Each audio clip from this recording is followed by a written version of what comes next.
Pushpa 2 cinema కోసం ఒక 4 ముచ్చట్లు మాట్లాడతా. పూర్తిగా విన్నాక సరే అని కామెంట్ పెట్టండి. మీకు నచ్చకుంటే వీడియో పైకనండి, నన్ను బ్లాక్ చేసుకోండి. ఈ సినిమా పెద్ద సినిమా అని అందరికీ తెలుసు, జనాలు బాగా వస్తారు. ఈ ఆడవాళ్ళం చిన్న పిల్లల్ని వేసుకొని పోవడం అంత కరెక్టా? తప్పు కదా. ఒక్కరోజు ఆగిపోతే ఏమన్నా కిరీటాలు పడిపోతాయా? ఎవరన్నా తిడతారా, కొడతారా? మొగోళ్ళే ఉరుక్కుంటా దురుక్కుంటా ఒకరు వినవాడి ఒకరు దొబ్బుకుంటా పోయి చూస్తారు.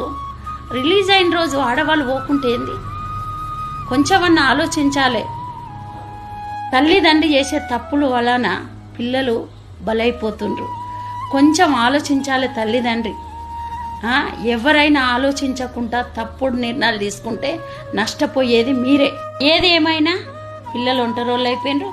ఆమె తిరిగి రాదు. ఇప్పుడు నష్టపోయింది ఆమె కుటుంబమే. ఎవరొక్కరు ఆలోచించితే ఈ పరిస్థితి రాదు. ఇక నన్న మేలుకోండి కొందరు.